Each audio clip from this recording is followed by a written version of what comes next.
Well, thank you for downloading and listening to, watching the Lean Into Artcast, a visual storytelling show where two visual storytellers get together, take a walk around a topic, something to do with communicating visually, whether it's making things, designing things, planning things, or the lifestyle that goes into all those things. We think hard about this visual storytelling stuff, so you will too. My name is Jerzy Drozd. I'm a cartoonist and teaching artist. The other host is... Hey, I am Rob Stenzinger. I am a designer, coder of UX and games. You're looking good, Rob. Oh, like the new glasses. The glasses are back. My laser powers are fading. So there's just a mild need for some good long distance clarity.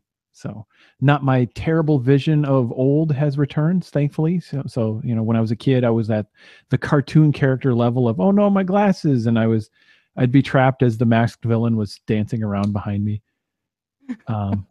Helpless without my glasses. They were just inches away from me. But anyway, they're back. Well, they look good. That's all I was getting at. They look nice. Well, thank you, sir. From a designer standpoint, from one designer to another, I think your glasses look nice.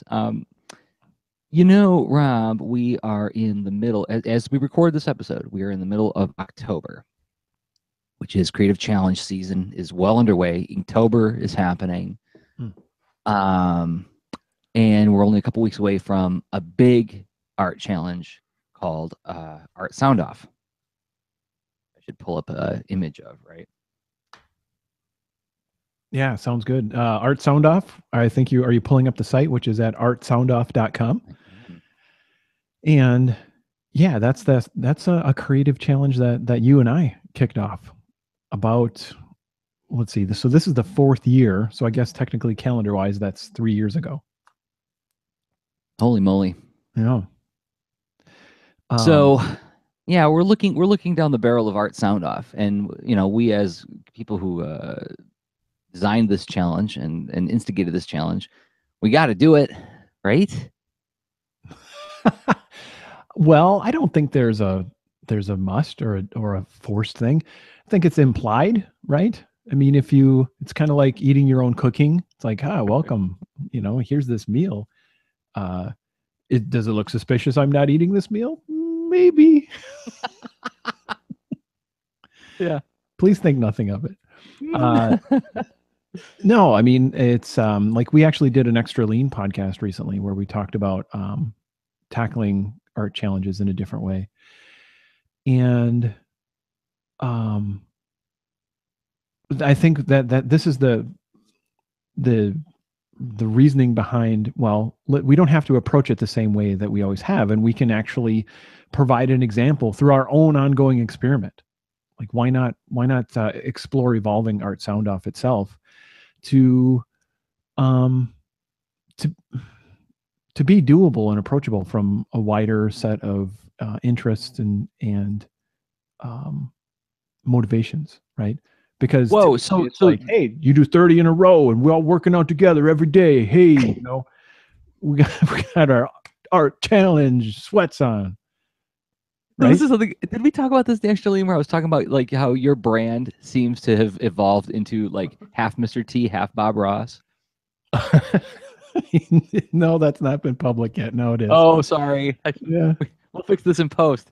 But like, I take full responsibility for it. This is an observation I was making about how like you don't back down from the challenges, and you want everybody to try things really hard, but be mindful of like what different kinds of frictions, limitations one will run into, because after all, this should be a pleasant experience as well, right? Absolutely. And it has to be flexible in order to be relevant, because I mean, it's almost like, hey, you know what? Running's great. And the only way to run is this thing called a marathon. You got to go all the miles or don't go any miles. And it's like, that's an approach, right? I see that. And I think it's completely amazing, awesome, and inspiring that there are people who do that and the kind of extreme level types of effort and challenges. But yet, and I've enjoyed that with past art challenges not marathons actually, but just, setting the metaphor down, but, really working hard at creating stuff, but yet it inherently blocks, and it creates its own sort of otherness that can be inapproachable. And it'd be neat, like, to let's explore this from a few different ways. All right, and so the headline is that Art Soundoff 4.0 is going to look a little different than previous years. There's going to be some new features that are rolling out, and we're announcing on this show. So with that, how about I trigger over the transition music, Rob? It's perfect timing. All right. This is the intense side of Rob. This is the part that likes the challenges. It's down the inside. So yes, Art Soundoff is changing. How is it changing? Or do we want to start with the why we're changing it first? Well, I think there's a lot of the why embedded in our experience in participating with past creative challenges, and also some of the things that we've noticed in ourselves and a bit in the community around us this year, especially around the catalyst of Inktober, right? Mm-hmm. So what if we picked in? What if we got into the why through our own firsthand practice? Okay. Yeah. So what's I'm inclusive of creative challenges that we don't have to just talk about 30 days, right? But it's like they come in different shapes and sizes. So I remember, it's been a while since we've mentioned Chud with a Dream, which is a mini comic you made. And can we pull that up? Yeah, Chud with a Dream. Chud stands for Cannibalistic Human Underground Dweller, right? Classic VHS tape. And I mean, oh my God, it was easier than I thought to find it. It's comicsaregreat.com/chud. Let me pull that up on the screen. Nice slug. Yeah. For the URL. All right. So here we go. You made this mini comic during a creative challenge called just Mini Comic Day, right? Yeah, this is one of them. And so this was roughly, oh my gosh, was it mini comic size as in, I'll pull it up. I'll hold it up here. Like one of these guys, about like a quarter of a size of a letter size sheet of paper is how big each page was drawn. And so, yeah, and it was also based on, this was at a Matt Fizel event, which was tied in with that, where he was giving us prompts of, okay, your cover should be this. Page 1 should encapsulate this aspect of the story. Page 2 encapsulates this part of the story. Page 3 is this part of the story, and so on. He chunked it all out into 8 discrete sort of realms of concern. Mm-hmm. And so at each prompt, we quickly put together a page. And as you can see, it's very loose and sloppy.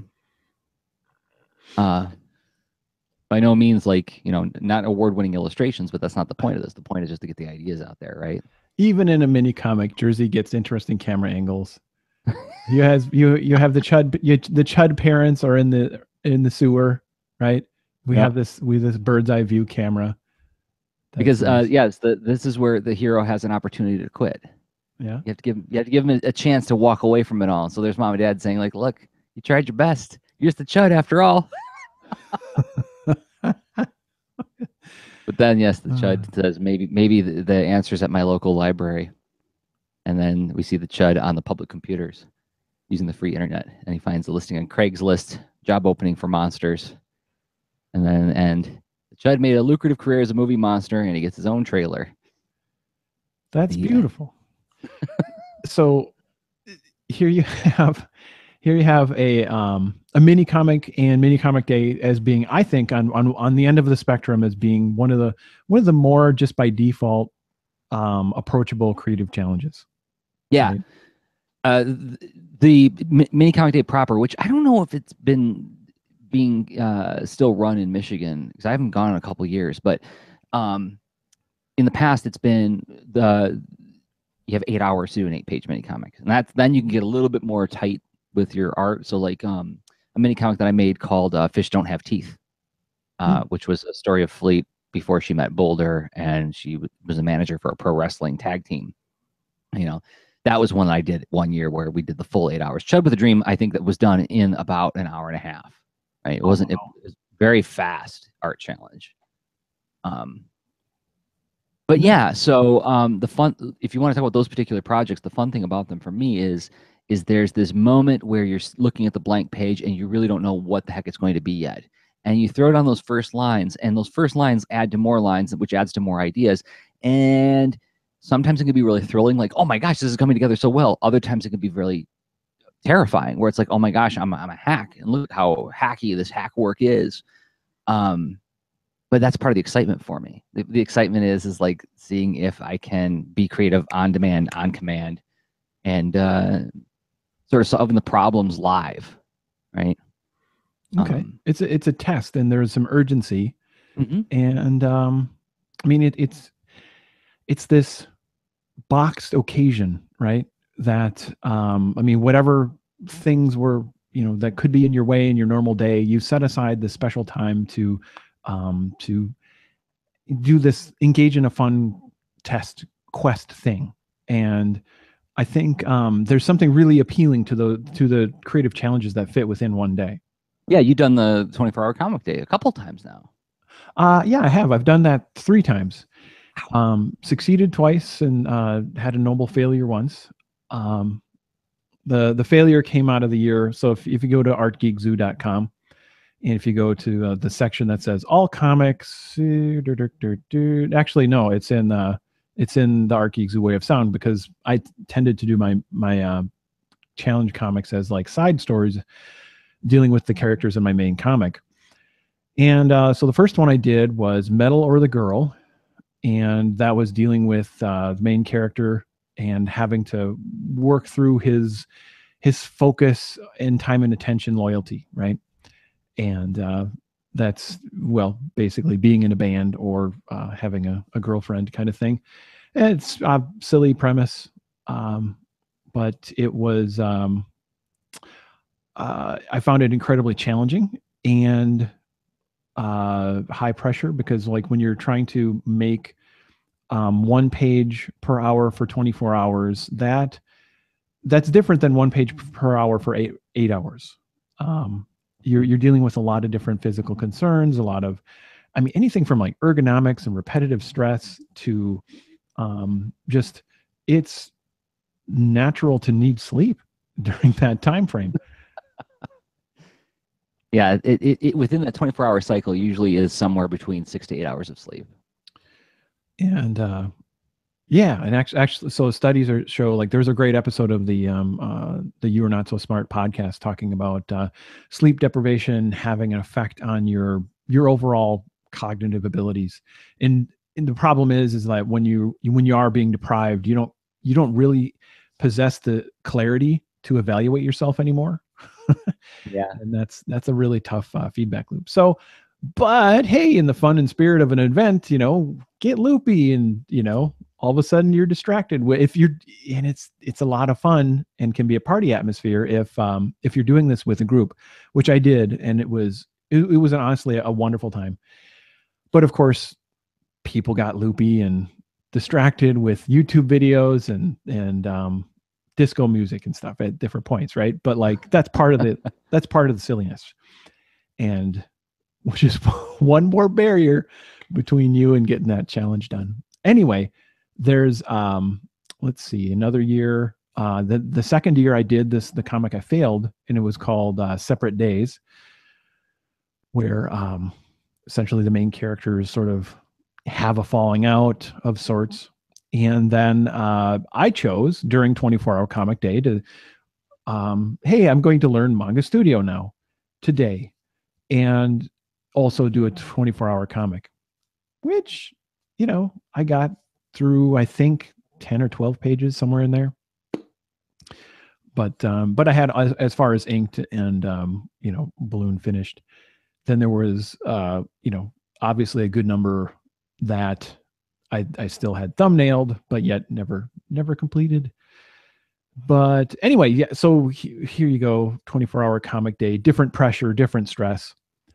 And then other creative challenges. I was wondering, we could talk about a couple of the good old 30-day challenges, right? Mm-hmm.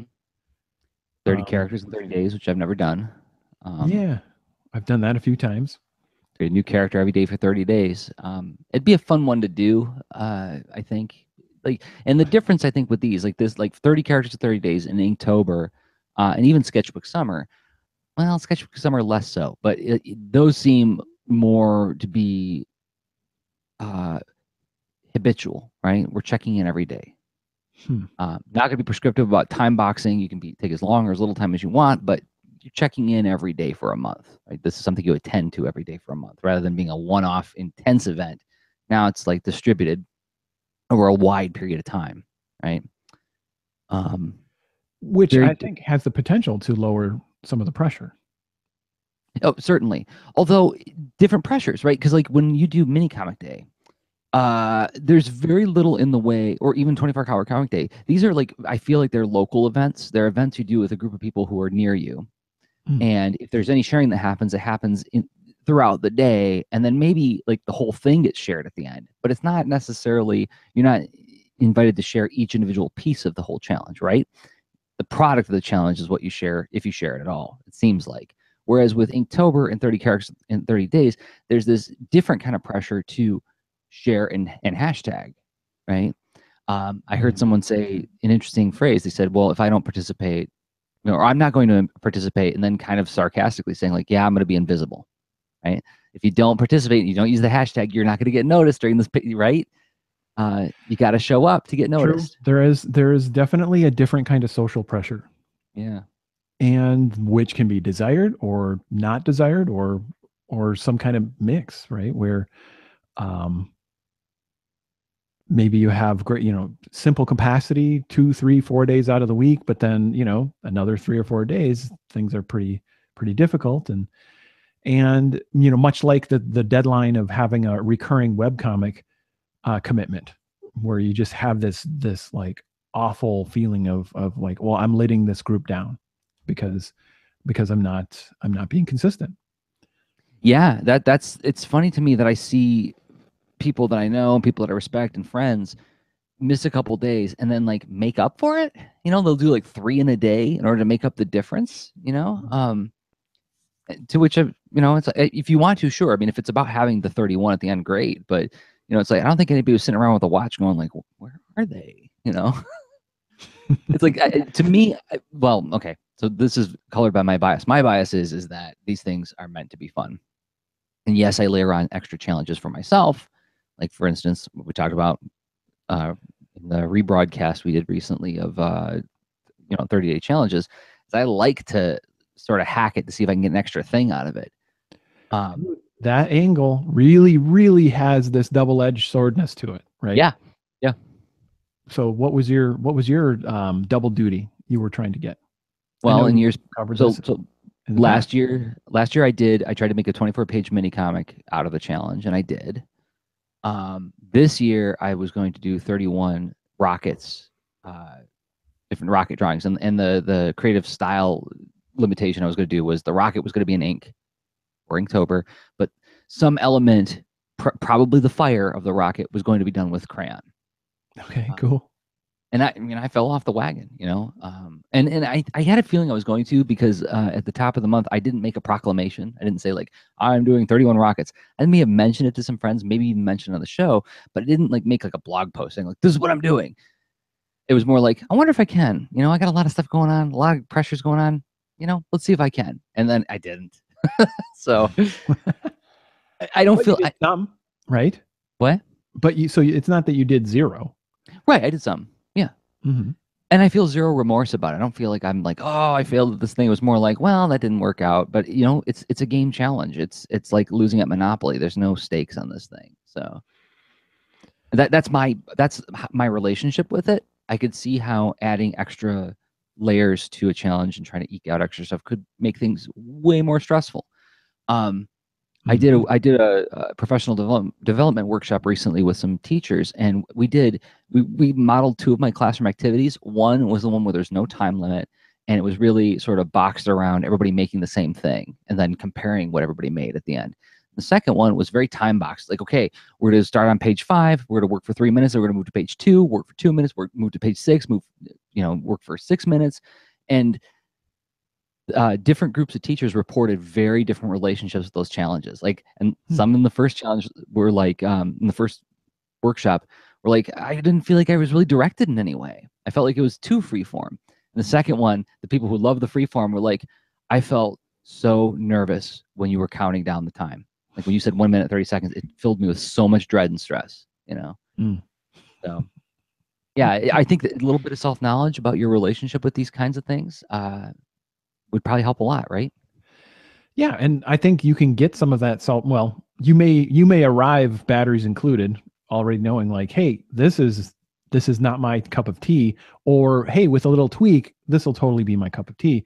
And that's been my approach for most creative challenges, is looking at the rules, finding my approach to finding like an intention and desired outcome that I think, okay, yeah, if I sign up in this way, I'm excited about this creative challenge, where like 30 characters in 30 days, I wanted to make sure I had particular new characters developed for stories I was working on, right?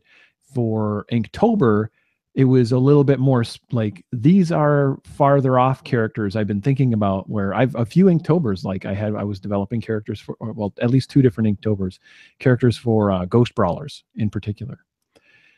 And I felt good about that challenge because it was moving forward other projects. And it was like this, it added an extra sense of heartbeat and urgency and check-in that helped me move ahead. But yet had the trade-offs of, well, this is helping me get output, but yet am I doing all the problem solving that I would want to do to develop these characters in a holistic way, where I feel like, yeah, these are ready to use, versus like, yeah, these are whole ideas, but there's a long way to go here still.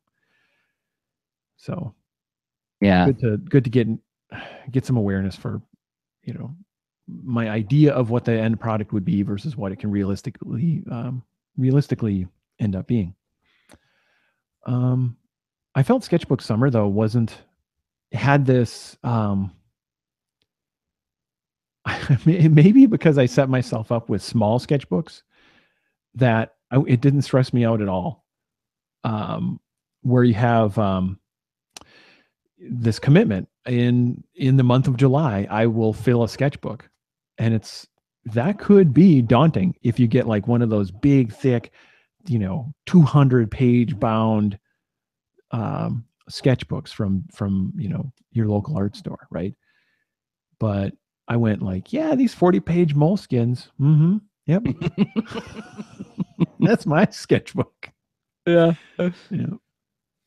So yeah, and that was another instance where I used it as, I don't want to say I hacked it, but I used it as an opportunity to level up certain things about my workflow.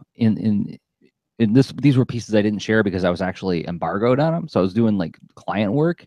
I was like, well, normally I would just get like a big stack of copy paper and generate a whole bunch of sketches and ideas on that and just scan it and send it to them. But this is like, I got to fill this sketchbook in a month. That's what's getting, brainstormed in the sketchbook, right? My client work. And sure enough, I filled a lot of material in that in that sketchbook doing client work, which now is kind of neat that I have this. Normally I would just recycle that stuff, but now I've got like this artifact of this certain job I did for the University of Michigan this past summer. That's pretty awesome. Good side effect. Did it feel, let's see, like a stressful constraint? No. Okay. It was, and I think part of what made Sketchbook Summer really, and I think we talked about this with the episode we did, the wrap up with Brandon Dayton, is I really loved the gentle invitation to share, right? There was a hashtag, there was a share, and then there was like an explicit statement about like, this is where you fail. So, if you want to share your failures too. I loved all of that, but I loved that because it wasn't daily. I could miss a couple days and completely bypass that friction of, well, now I got to apologize for showing up late. So I feel like Brandon and Matthew really found like the sweet spot for art challenges, and for me at least. That's that I think Sketchbook Summer was definitely a like a thought-provoking experience to saying like this does contrast with some of these other challenges.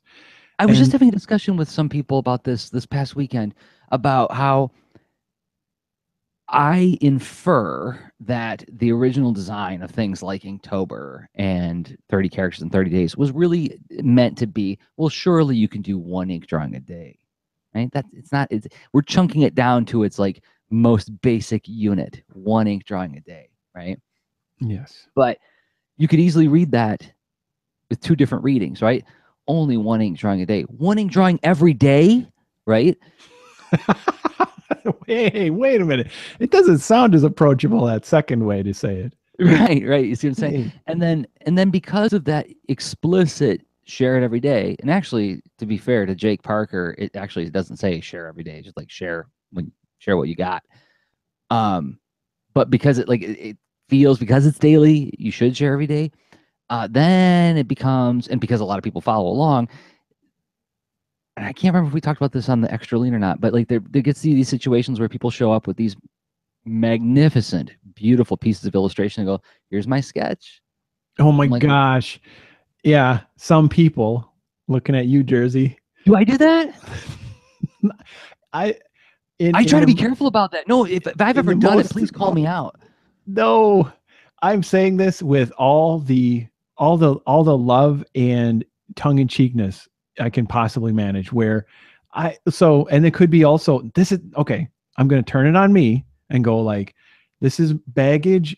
And well, I'm let's see, like kind of like how Lucy Bell would, right? She did a whole series of demons, right? My own creative demons coming out, where I think that when any of us RSVP to these sort of creative challenges, we're inherently bringing along guests and our own assumptions of like, well, if I'm going to show up in public and put my work up, it's got to be blank, or it's got to be expressive, or it's got to have, like have the ability, like maybe make people smile or laugh or be surprising or interesting in some way, or it's got to be rendered really well, or it's got to,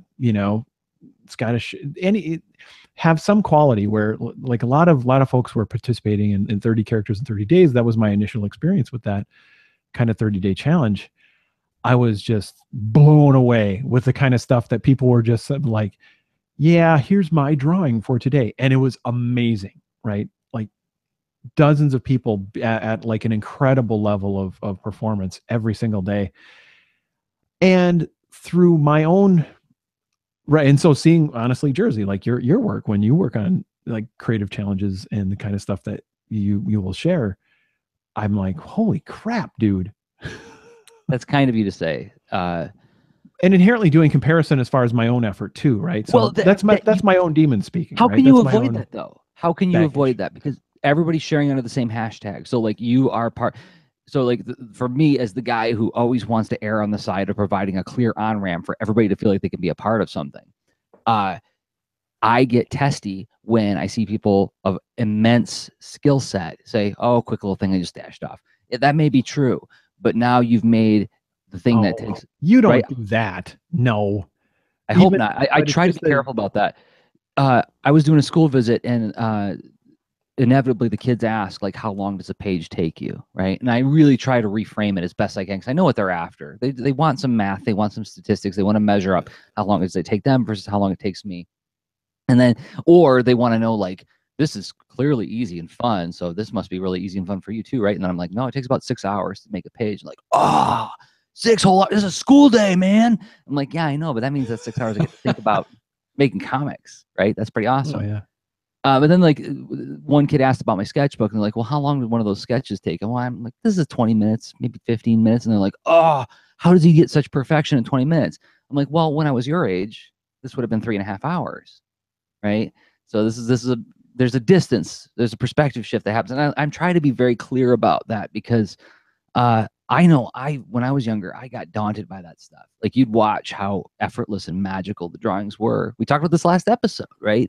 Like, doing the magic trick, you see how that looks, and it's the 20 years of effort that went into getting that fluency is invisible, right? Which is why it looks like magic. So anyway, there's my baggage, right? My baggage is that I don't want.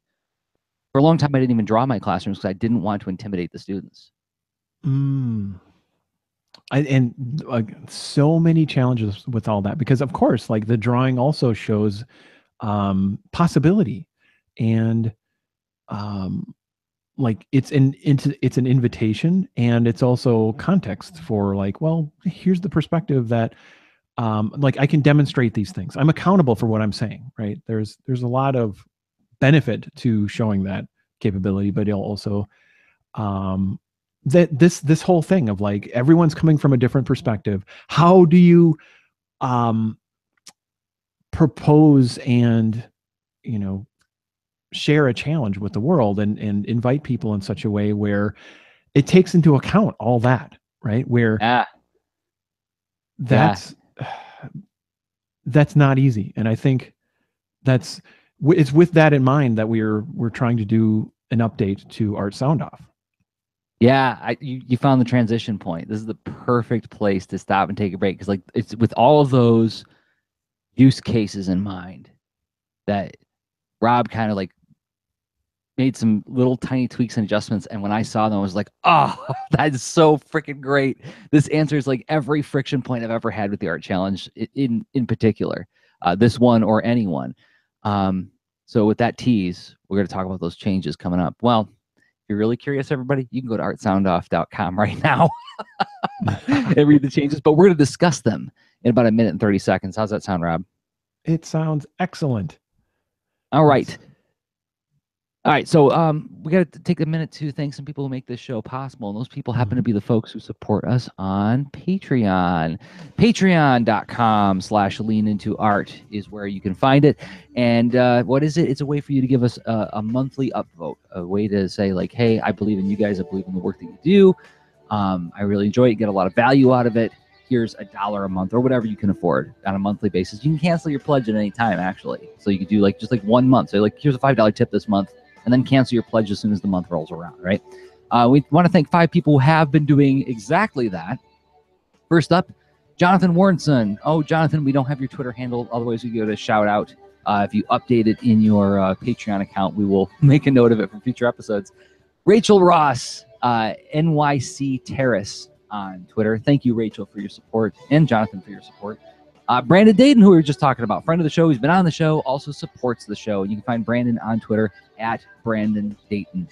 And also Jesse Kaufman, friend of the show, been on the show, and supports the show. You can find Jesse at Jesse, Kauffman. Thank you, Jesse, for believing in us and what we do. And finally, Yodel's Pox. Yodel's Pox, I don't know if we've mentioned this character before, but Yodels you can find at Bomb Artist on Twitter. It might be Jodel's Box, whichever it is. Thank you. Correct us on the pronunciation. Thank you for supporting the show. And if you want to find out more about what I'm talking about, you can go to patreon.com/leanintoart, where you will find all the episodes that we produce, as well as the extra leans. These are the shows we record just for the patrons. And we have little private discussions between the two of us that becomes an open mic post where you can comment and have discussions with us in a safe place, only with extra fellow leaners.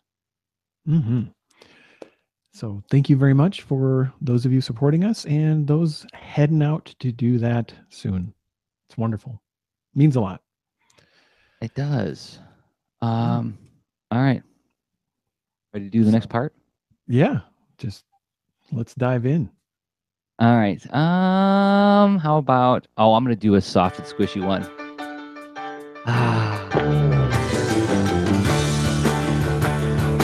As we transition over to 10,000 feet up.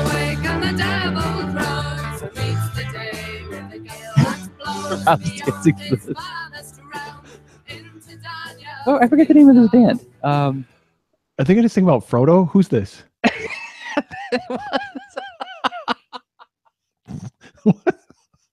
Mellow Candle was the name of the band. Folk music. Nice. Awesome folk music. All right. Yeah, so it's really good. Thanks. I didn't make it, but I like it. All right, so we're 10,000 feet up now. So it's time to talk about the new changes to Art Soundoff and why we're making these changes. I mean, we covered the use cases, but now let's talk about the specific changes and what they mean. Oh gosh, so this is an attempt to try to have a like a 2017 relevance for Art Soundoff, right? I think it's honestly good enough to just keep it in its simple form, but yet doesn't feel right to leave it there, right? The simple form was even in our early version, it said try to do it, 30 days in a row, but like whatever works for you. But way more explicitly, where we have different strategies and ways to package that, where doing different amounts of this reflective effort. So where essentially the idea behind Art Soundoff is like, how would you describe it, Jerzy? Like, what would you say is the whole, like, why the heck even do this Art Soundoff thing? Okay, yeah, that's worth revisiting. The idea is to collect an audio reflection, essay, check-in, some kind of audio accompaniment to your art. Reason being, in our experience doing this podcasting stuff, we've done like the stuff that we're doing right now, where it's two people talking. We've done microcasts, like journal microcasts, where you've done the Polytechnicast. I've done Thunder Punch Daily. It's just us and a mic, right? It helps me collect my thoughts. It helps me with my presentation, leveling up my presentation chops, right? We both have done talks since starting podcasting, right? Professional talks, and as well as like fun things like Ignite talks, Pechakuchi talks, stuff like that. Also, it provides extra context for you as an artist. As somebody who designs and makes things, your voice doesn't often come into play unless you're doing a lot of film work or video work. People don't necessarily hear the voice of the artist behind the work that they're enjoying. I think that it provides another level of extra clarity, context, and personality to the work that you create by putting your voice to it as well. And in that sense, it also provides an extra layer of accountability.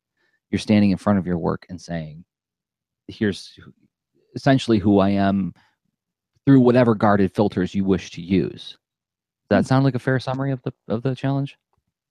Yeah, it's really cool to hear it in your words, where I like how there are so many different reasons that you could have for going about doing this. And there's definitely a big list as far as why we proposed others sort of join us in this kind of practice. And for me, it's that doing some kind of reflective effort and sharing that reflection has all that you described, Jerzy, to it as benefits.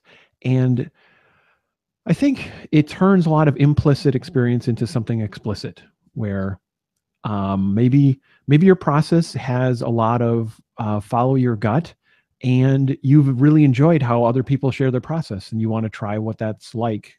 And then unboxing, interviewing yourself, exploring, just asking yourself why, and then hitting record actually does help you find out new things that are concrete about what you did and why you did it and how you make stuff, because you may not have actually thought that through in such a concrete way until you tried to describe it. So we're inviting people to try this stuff and explore the other possible benefits. And that banner of saying, well, Art Soundoff is a 30-day challenge, the month of November, and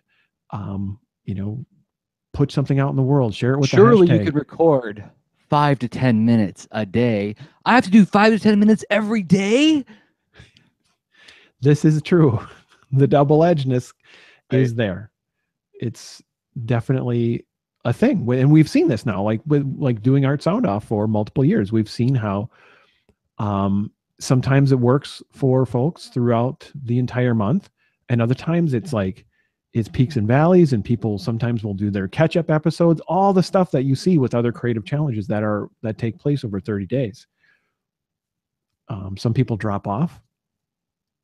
And I realize that, we cheer everyone along with however much we're able to do, right?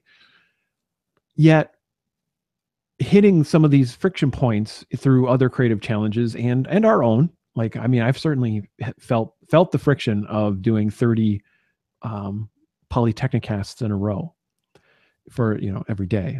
That's and I thought, on one hand, all right, yay, it's a worthy challenge. This is not like a slam dunk simple thing. So it definitely lives up to the word challenge, at least for me. But is that the only reason I'm doing it? Are there other paths to these different benefits? Could this be more inclusive? And, you know, avoid some of the traps, right? Right. So, because like we could be as explicit as we want to be by saying like, look, it's not about ticking off the scorecard. And if you miss a couple days, show right back up. Everybody here is going to be happy to see you, right? We can be as explicit as we want about that. But that's still, it's still a huge ask to say like, show up every day, right? And some people don't think it's a huge ask at all. Some people are like, oh, it's only surely once a day. But for the people who say like every day, it is a huge ask, right? So, like, I'll pull up the screen. Want to walk through some of those little ones that the new features? Yeah, let's walk through some new features. And this is under the idea of when you're sort of shopping for this challenge and considering signing up for it, we're really trying to make it clear that there are different ways to sign up for this with different potential useful outcomes. Maybe one of these outcomes, it helps you shape this for you in a way that, you know, it gets rid of some of those friction points. So let's say that you just want to dip your toe in. All right, do the one-off challenge, record one reflection, and then publish and share it, right? Or what if you have like a goal, a thing you want to dig into? Like, what if you want to do more than one because you want to make sure you got the whole mechanics of this down. You want to be able to do it again at will in the future. So maybe do like 3 to 5. But let's say you've got a particular thing to dig into, and it's not going to take a whole month to think this through. But like, let's say you sort of bookend an experience of reflecting over a week, where you start out, you record one talking about your intention, and then you record the next 5 where you dig into that, and you're sort of self-interviewing and figuring stuff out about your process and or different prompts where you're like, this is just a small set. But then at the end, you say, it's like you're looking back at your special time and saying like, what happened and how did this go? How do I feel about it? What were the ups? What were the downs? What would I do again? What would I do differently? Just that kind of reflection about the reflection. Or you could go for it. And here's where Jerzy decided that I'm a combination of Bob Ross and Mr. T. Because yeah, I thought this is great. You could take the big option, the whole enchilada, the big cheese, the whole pie, record a podcast every day for the month of November, publish and share it as you go. Yep. Which somehow sounds like Mr. T and Bob Ross. Yeah, it's you've struck exactly the middle line between those two personalities, right. Where it's like this big beefy, you know, like intense challenge, but with gentle language. So just right there, like you may not know the content of what you're going to put in this this adventure, but you are purposefully choosing, almost like, are you going to try to read a mini comic or a magazine article, or like a graphic novel or a long prose novel, whatever. If you're trying to budget your time for something, it's like you can decide what kind of effort you have as a budget for taking on this challenge, and also try to shape like what you might want to get out of it based on that sizing, and decide on something that could be a useful, acceptable fit, right? So how do these strike you, Jerzy? I think it's fantastic because, I mean, with any one of these, okay, so suppose you're the kind of person who, like me, who wants to hack and squeeze out as much extra material as possible. Like one of the things that I thought aloud actually a couple weeks ago when I was talking with you off mic, was like, oh, I wonder if I could basically draft another ebook by doing this, right? So like if I could break, like, what are 30 points that I'd like to make in an ebook about comics? And then I just fire them off. And if they're good enough, then I can just collect them as an ebook and I get like a product out of that 30-month of effort. You could do the same thing with any one of these layers, right? You could say like, okay, the small set, I'm going to record a small set of self-interviews. Supposing they're 5 minutes each, you got 5 of them, you got a 25-minute thing. You could always package that up as a thing afterwards, right? Yeah, you totally could. And I mean, chances are, if you're trying to do different things to engage with your particular audience, this could take different forms, different shapes. Let's dig into those prompts too, because I think this is really great as well. Like, so mix it up with new prompts for 2017. Here's another way to hack it. Interview a buddy and have a buddy interview you, right? So maybe self-interviewing isn't something you have a lot of experience with or necessarily feel terribly comfortable with. Well, this is an opportunity for you to basically try out. I once said the Comics Are Great show at comicsaregreat.com was my way of test driving friendships, right? I would have guests on, and if we really hit it off, it'd be like, I got to talk to that person again, you know, and suddenly they're on the show multiple times. And the next thing I know, we're becoming friends. And the next thing I know, we're going to conventions together and so on, right? Yeah. So this could be a way for you to reach out to somebody saying like, I've always wanted to talk to this person. They're so interesting in their presence online, but like maybe we can have and the great thing is in like a 5 to 10 minute conversation with them, it's so safe because you have a clear end point. You know, when you're both going home, you both have a clear purpose for being there to talk about your work and promote your work and so on, dig out why you do what you do. And then you get to go home. So it's extremely safe. Like a lot of risk is diminished in that situation, right? Yeah, that's a really good point. Excellent potential benefit. Yeah. With that, and that's where it's almost extra homework to invite someone to a creative challenge and then say, well, now you got to think a little bit more about why you're doing this. But hopefully part of that, the what we're conveying here is that there's a huge upside to that sort of investing a little bit into the shape of what you want to see come out of this, because hopefully that alleviates some of those things that can be traps with the basic version of at least Art Soundoff. Because hopefully when you walk away from it, you choose to come on and you walk away saying like, that was meaningful use of my time. And then, that would be my hope as one of the people waving the flag for this thing. Right. Yeah. And so, yes, pointing out the benefits of any of these prompts, I think is useful for this section of the show as well, because yes, that is something we should be explicit about.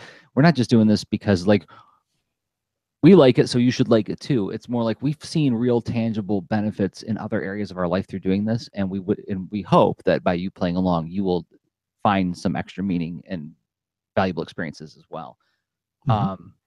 Dig into an art goal you have and consider different scenarios toward getting there. What are some trade-offs, options?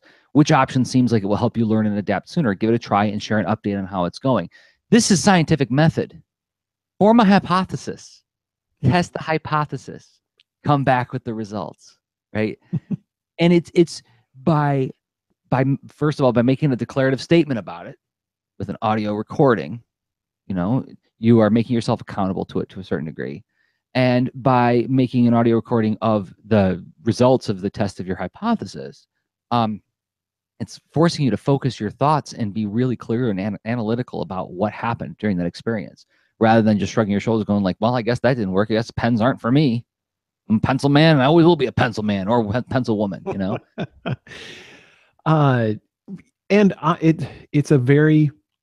It's an approachable way where you're not going to be stuck not knowing what to say, because there's a flow built in. This is what I'm going to try, and I think I want to try this because this is what I hope to learn from it, what have you. And hey, talk to you tomorrow. And then, hey, wow. I tried that. I tried to, draw everything with this tool that I've never used before. It was pretty rough, I got to admit. And all of a sudden, like, and here's what happened, whatever. And then am I going to keep experimenting? Am I not? Like there's this natural sort of action reaction flow. Here's another one that you put in the prompts list that I really appreciate. Hmm. Any one of these could be one or more recording sessions. Mix and match with your challenge option and the day-to-day prompts below to craft your own art sound off. So again, like let's say you wanted to pick any one topic, right? This is what we were talking about last episode with like preparing presentation materials. Is like, I'm going to take thumbnailing, do a piece on thumbnailing. Like 15 minutes. I can record 15 minutes on thumbnailing. Oh crap! Is it really minute 14? I had so much more to do. Do 3 parts on thumbnailing, right? Maybe do 2 parts on your position on thumbnailing. Share those. Get a friend to listen to them, and then react to them on a 3rd episode, right? And then you have your interview with a buddy, with them sharing their reactions to what you thought and how their opinion differs or their approach differs, right? Allow me to point out another piece of harmony. And let's say you're both participants in Art Soundoff. No problem as far as like, oh, well, I did this recording with you. Now I got to go back and post to my Art Soundoff feed or whatever because I need a No, no, you don't. You could just, it's totally flexible and it'd be interesting. You could share a post. You could share, right? Or it could be one person's one day, someone else's different. There's so many ways to do this, and that sort of like inflexible aspect of the obligation or whatever, it's hopefully either eliminated or greatly diminished, based on your own interest and however you're tuning this challenge for you. Can I read a few comments from the chat? Yeah. So Shadowing Tronics, Troy is in there, and he said that I took the weekends off to focus on other stuff like his comic. Right. So like, yeah, Troy's participated in this multiple years and did it via YouTube, which I thought was interesting, doing as like a video/audio podcast. And then Jesse Kaufman, friend of the show, mentioned in the middle ad spot. I'm just going to read his word and leave it. And I'll leave it there on the floor. He said in all caps, Leonard. 2 exclamation points. I'll just leave that there. Yes, I like the idea of people teaming up, and like another. I think a thing about hashtags, mixed relationship with hashtags. But one of the nice things about hashtags that I really enjoy is how people can congregate around them. Right, Inktober is awesome to the extent that it gives an easily trackable thing to see who's playing along with this game, and that's a great way to get a sample of a community to see where the people are who you might wind up getting along with. And I feel like Art Soundoff is even more of that because you hear the voice.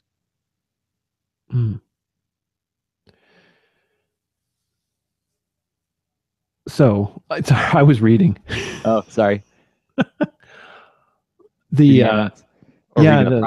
No, I was reading the comments. So that's the danger is sometimes failing at multitasking. Okay. So, I mean, we do have other prompts too, and you can just, erase the days, right? We just did this as hopefully there are different, one of these approaches will fit for you because maybe you want to have I just want a simple day-to-day prompt and I want to react to that. No big deal. That's great. We have you covered. So we have 30 prompts that you can do in any order or shape you want.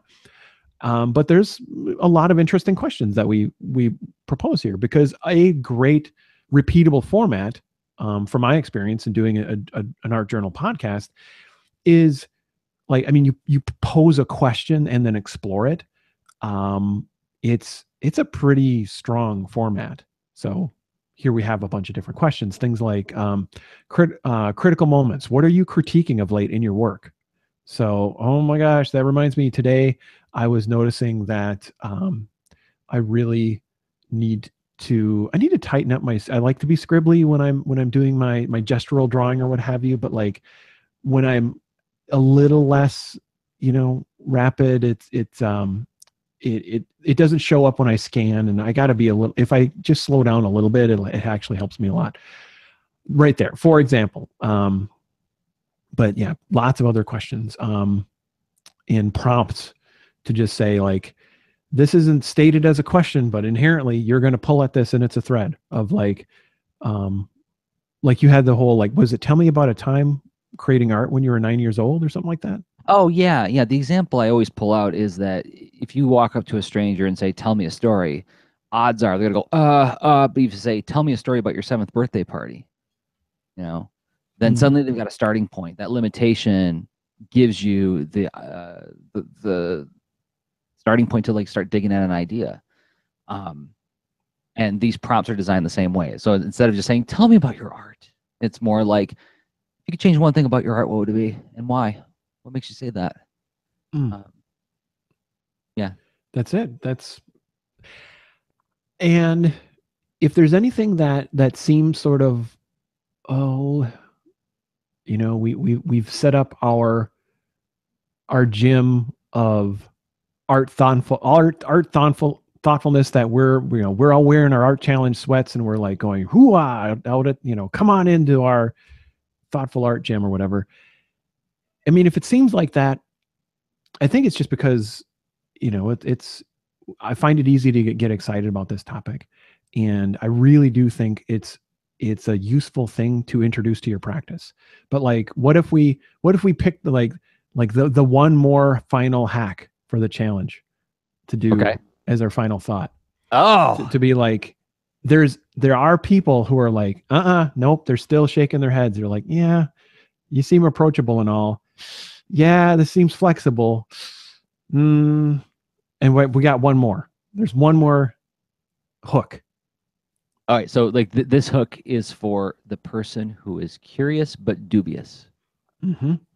Leaning in, but they're also holding the arms of their chair going like, yep. If that's you, wait about a minute 30 seconds, minute 45 seconds, and we've got something that will fully pull you over the line, over to our side of the force. All right. Yeah, thanks to more people who make the show possible. Those people happen to be us, Rob. We make the show possible. Well, thank you, Jerzy. Thank you, Rob. You're welcome. I'd like to thank myself again by pointing people to the comic that I make at boulderandfleet.com. What is it? It's about two best buddies who go on adventures together. I normally talk about the plot of the story, but this time I'm going to talk a little bit more about the meta information about it. As a young person who grew up in a very rural area in the early 80s, football was very important. Might Makes Right was a heavily enforced ethos. And the biggest and the strongest got what they wanted, and that was a cherished and celebrated attitude. And so if you were meek or shy or didn't like hurting things or people, you were going to be lower on the hierarchy in that regard. And as a young person, I didn't encounter a whole lot of role models who extolled the virtues of gentleness and pacifism and respect for life and shunning hostility. So Boulder and Fleet is about that. It's about my relationship with that idea of pacifism, and it's expressed through this bear and this bird who go on adventures together. It's a lot of fun. So you got to check it out. It's at boulderandfleet.com is where the comic is, and then also you can support it on Jerzy's Patreon. Jerzy has a Patreon as well, right? Patreon.com/Jerzy Drost. No, just Jerzy. Just Jerzy. I got in time, got my name. Yeah, that's where I put like behind the scenes stuff about the comic and everything. And actually audio essays. I do instead of Thunder Punch Daily there, I do a show called Fabulous Secrets every once in a while, and I do like a lot of sort of behind the scenes sort of thought essays on like why I do what I do, like creative commentary kind of thing. So glad you brought up Fabulous Secrets because that's yet another example of this kind of practice. It's a and they're wonderful, but the way you can get access to those Fabulous Secrets episodes is, of course, by supporting you on Patreon. Yep.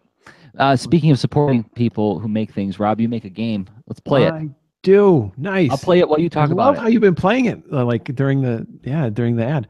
So in the recent episodes, because, well, okay, this video game, what is it? This panda needs you. Why does a panda need you? But because there's these like awesome, physics, shape stacking, pattern matching puzzles that a panda keeps encountering, and they're fine. They start out, they're all stacked, they look great, but then a cloud knocks them down, and here you are. The panda needs your help putting it back together. Panda celebrates as you make progress. The music changes, the panda dances. It's joyful and fun. And the levels get a little harder by a little harder over the course of like 50 different levels. And, you know, it first came out for iPhone and iPad. Well, guess what? Now it's out on Android phones and tablets and on Mac and Windows desktops. And that's how Jerzy is able to play it during this ad spot. So you can learn more about it at This-Panda Needs You. Search for it on itch.io for desktops, and also in Google Play for Android and the iTunes App Store for iOS stuff. Oh, I haven't seen this puzzle yet. Whoa. Blasted it to pieces. Thanks, Cloud. Thanks for nothing.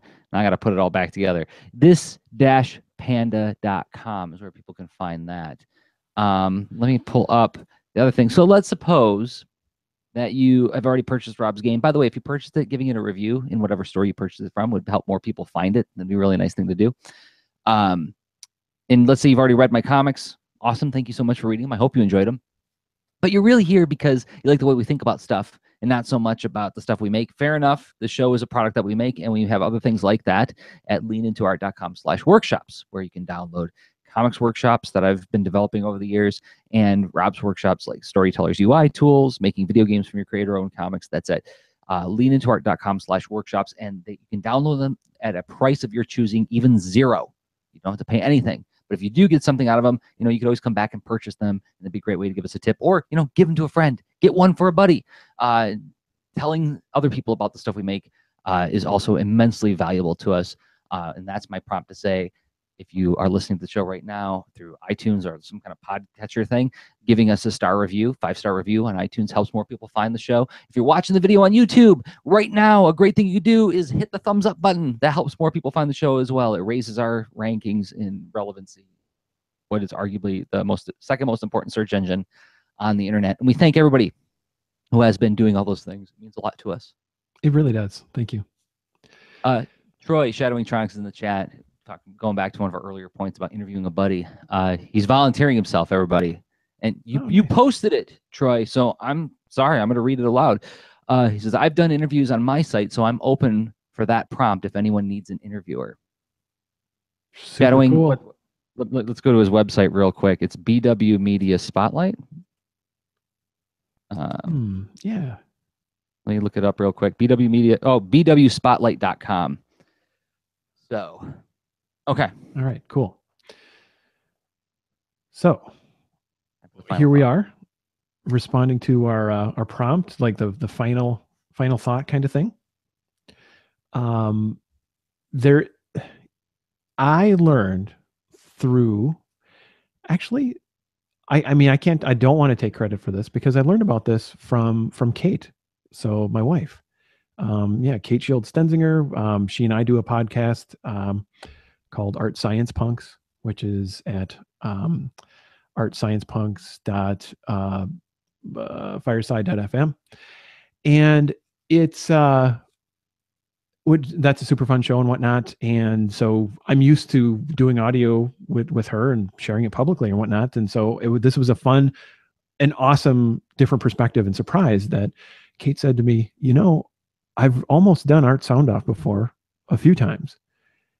And I just didn't want to share it publicly, but I did want to do that journaling. And I thought it might sound like it really sounds, I was, sold on the idea of actually doing this, like that whole reflective process and doing it verbally, that sounds fine. But like that whole sharing it publicly and then doing the hashtag and all that, I just didn't want to do that.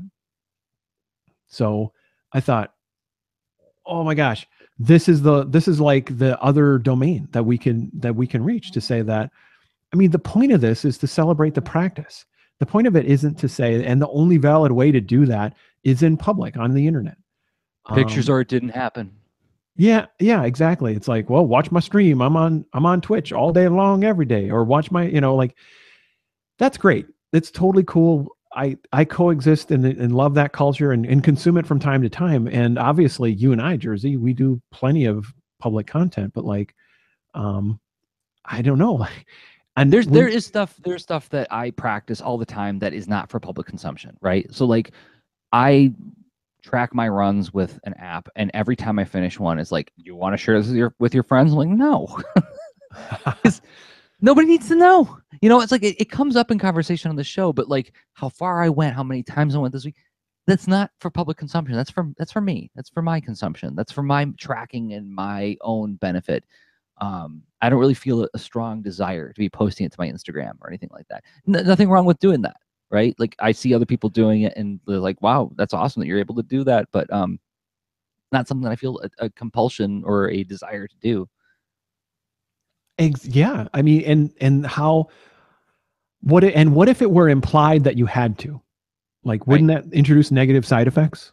Yeah, it would make me think twice about using that app. It's like, well, Yeah. I'm not going to track you unless you share this with a hashtag, right? Well, then I guess I'll have to figure out another way to track my runs. So why not make it emphatically part of this to say that practice privately too? Like this is just this is a thing that we believe is useful, and obviously invite you to share publicly if that's you're interested in that, and then also obviously invite you to go for 30 days if you're interested in that. But guess what? There's a lot of other angles that we're emphatically making a part of this, and then one more that is say why not do it privately if that's more what you're into. And I have to admit, I have at least, I mean, seriously, like maybe 70 Polytechnicasts I have not shared. That's amazing. A lot of different reasons. I feel like I'm a pretty reserved and restrained guy, but I feel like I'm a lot more impulsive than you are, Rob. Really? I think so. I don't have 70 unpublished podcasts. That's it. No, I've earned the title of being a reserved fellow. Well, slightly more, only a little bit more than me, and I think I'm more reserved in other ways. But it's just like for me, a way that makes it work. Who was I talking? I was talking with somebody recently about whether or not I would skydive, and I remember saying like I think I might if the situation was right, because there's this point of no return. There's this point where I can't walk back now. And I can do things that have that aspect to it, like public speaking. It's like there's this moment where they say my name, and I'm walking out there now, right? And I just got to see how this is going to go. There's an element of point of no return that I really enjoy, and I feel like the podcast, like the microcast, like was that good? I don't know, but it's out there now. It's gone. I don't think about it anymore. You know, like that's as impulsive as I get, right? If I get to think about it too long, then I probably would turn the other way. Ah, that's too funny. And I think some of them would be in that gray area of like, well, this is a thing. I feel a little squishy or weird about it, but I'm going to hit publish anyway. Those I've published, but okay. Like the ones that where they just get too hot for TV in different ways. And there's Rob's gone wild. Sure. Yeah. And I'm like, nope, that one's not going out. So, and some of it too it would be just so a lack of clarity or having. I mean, yeah, I guess I can talk about that. That's a good maybe something to dig into another day. Is the symptoms of a unpublished Polytechnicast. That'd be a good extra lean actually. Mark that down for a follow-up prompt for an extra lean show. Okay. And then on the Art Soundoff website is a whole bunch of information about like technology to get going with this stuff. It just keeps getting easier and easier to do this audio stuff. I mean, for crying out loud, like the YouTube app on your phone can just record you now and like just upload it to the YouTube site. But there's another one that true like 3 years ago. It's like every single year there are technological leaps and changes that this gets easier. Yeah. There's a new one that's been making the rounds that I've had it on my phone for a while, but I haven't had a chance to try it out. Called Anchor. Have you heard of this, Rob? Anchor sounds familiar. Anchor.fm. Yeah. You pointed me at this. And the interesting thing about it, and this goes back to the interview thing, is that you can actually record podcasts with it, and it automatically creates an RSS feed. It publishes it for you, but you can do telephone interviews over this app on your phone. Okay, that sounds pretty awesome. And it's all like just push button. It's like you don't have to run any extra software. It's just like an iPhone and Android app. And then the third feature that I thought was really interesting is you can take audio input, like audio responses from other people, and incorporate it into your podcast, and you can do all the editing in the app. I might have to try this. There was some sort of thing as far as does it sort of make it hard to get your audio out of the app or something? Well, they recently upgraded it to have an RSS feed, so I would assume that just downloading the audio that way means that it's no longer boxed, right? It's not trapped in the app anymore. Okay, that's really interesting. That's another neat thing is that if you use Apple Music, you can use the music that's in your Apple Music account to use for transitions and theme music and things like that. I don't know how much of the music you can use due to fair use laws and everything, copyright law. But again, I haven't played with it that much. So, but I've noticed that a lot of people who I follow have been starting to use it, and I've been listening to some stuff on Anchor, and it seems pretty interesting what you can do with it. So there's another new one to try out. Yeah, excellent one. I mean, so yeah, Audio Boom is a classic, still around, and variety of mobile apps, and then obviously different ways to host your podcast. But there's a pretty low hurdle, and what we've tried to do is to emphasize like what binds the community who chooses to share publicly is the Art Soundoff hashtag, because I don't know. I think anywhere you want to go to do this practice sounds great. And even if that is, I don't share it. It's on my own phone. That's great. So, yeah. Anything else you wanted to share? An invitation, a cautionary tale? Cautionary tale. How about one more benefit? Yeah. You know, everybody, there's an old joke about like when you hear your voice recorded, you're like, is that how I sound? Helps you get over that. You know, it's like when I hear my voice now in a recording, it's not, I don't perk up and say like, oh, where are those mellifluous tones coming from? But it doesn't bother me anymore. So that's a nice side effect that you get to look forward to in case you're the kind of person who really doesn't like the sound of your voice. But no, like I said, you know, it improves. You level up certain skill sets in terms of being able to speak about your ideas, thinking aloud, processing, and I think both of us have made a very strong case throughout the lifetime of this podcast about the value of journaling. Exactly. It's the journaling and reflection thing turned into an art challenge, which is why we felt, this one seems like a perfect one for Lean Into Art. Like early in the time of Lean Into Art, we did this thing called 30 classes in 30 days. And that was nuts. And that was really hard. That was really hard. It was so hard. But it was, still a great learning experience and many fun, interesting aspects. And I was very thankful for that time. But yet, instead of this kind of super duper difficult, not that many people could get through it in the course of 30 days. That's a long time to be doing a thing. Like doing the reflection, that has the approachable aspect to it. Doing the hey, there's prompts. Hey, there's different angles. Hey, you don't even have to do it publicly. I don't know. Hopefully, I'm curious what people think, who comes along, who plays, who returns after, not being back for a while. Super curious what happens this year in November for Art Soundoff. Same here. Look forward to hearing what everybody has to say. Mm-hmm. Well, Rob, I think we did it again. I think we did another podcast. So I guess we'll see you guys again next week. We record the show every Thursday at 10 p.m. Eastern Time, 9 p.m. Central. And we stream it live on YouTube at leanintoart.com/live. It's collected as a podcast afterwards at patreon.com/leanintoart. We hope to see you guys all there, and we'll have some more social media shout outs in a second. So thank you, Rob, for this discussion. This was fun. Oh, my pleasure, Jerzy. Thank you. A lot of fun. Looking forward next to time, what we do on Art Soundoff too. Super curious What's Jerzy gonna do? Yeah, I don't know. We'll find out.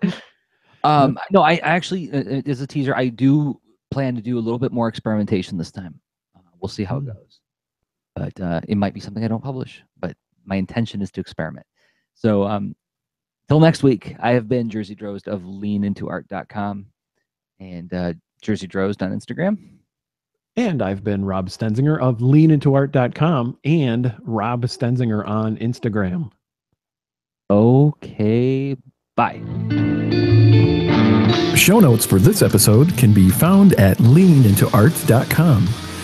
You can also follow us on Twitter at the user leanintoart, and you can reach us via email at leanintoart@gmail.com. And remember, leaners aren't wieners. Thanks for listening.